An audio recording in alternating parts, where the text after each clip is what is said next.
Hello বন্ধুরা, আজকে দুপুরবেলা আমাদের ঘরে দুপুরে রান্না হয়েছে মাংস। তো মাংসটা আমি কীভাবে রান্না করলাম তোমাদের সাথে শেয়ার করছি। তো প্রথমে আমি মাংসটাকে ভালো করে পরিষ্কার করে ধুয়ে নিলাম। তারপরে দেখো তেল, নুন, হলুদ আর 1 চামচ ভিনেগার দিয়ে ভালো করে মেখে নিলাম। তেজপাতাও দিয়ে দিলাম 2টা মাখার মধ্যে। তো ভালো করে মেখে তারপরে একটু ঢেকে রাখলাম। মশলাটা আমি মাখবো না, কারণ আমার হাত জ্বলে, তার জন্য। তারপরে দেখো আধা ঘন্টা পর আমি স্নান টান করে এসে রান্নাটা করলাম। তো দেখো পেঁয়াজ, আলু আর রসুনটা আমি প্রথমে কাটিনি, পরে কেটে তারপরে উপরে দিয়ে দিচ্ছি। এটা আর মাখলাম না। তো এখন আমি কড়ার মধ্যে তেল দেব। পরিমাণ মতো তেল দিয়ে আমি পেঁয়াজ কুচিয়ে দেবো একটু, দিয়ে ভালো করে পেঁয়াজটাকে ব্রাউন কালার আসা পর্যন্ত একটু ভেজে নেব। তারপরে মশলাটা দেবো। দেখো মশলাটা আমি ফ্রিজে রেখে দিয়েছি, আইসের মধ্যে বরফ হয়ে গেছে। তো মশলাটাকে একটু ভালো করে কষিয়ে নেব। মশলাটার মধ্যে মরিচ, জিরা, ধনিয়া আর আদা একসাথে আমি বেটে রাখলাম। তারপরে দেখো মাংসটা দিয়ে ভালো করে নেড়ে মশলাটার সাথে নেড়ে মিশিয়ে নেব। ঢেকে ঢেকে এটা ভালো করে কষাবো। তো ঢেকে ঢেকে আমি বারবার উল্টে পাল্টে ভালো করে কষিয়ে নিচ্ছি।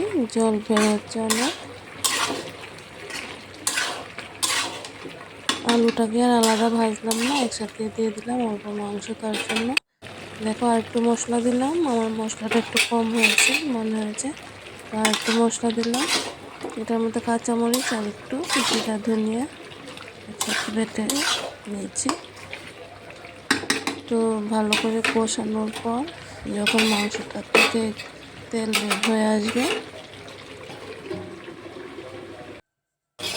তখন আমি ঝোল দিয়ে দেবো। দেখো মাংসটা থেকে তেল বের হয়ে এসেছে। তো আমি আমার যে স্টাইলে রান্না করি তোমাদের সাথে শেয়ার করছি।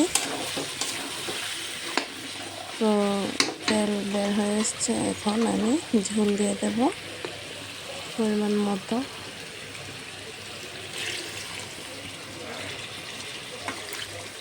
তো ঝোলটা দিয়ে আমি ভালো করে নেড়ে চেড়ে স্টিমটা বাড়িয়ে দেব গ্যাসে।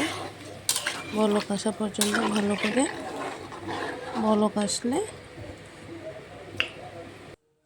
দেখো বলক এসে গেছে।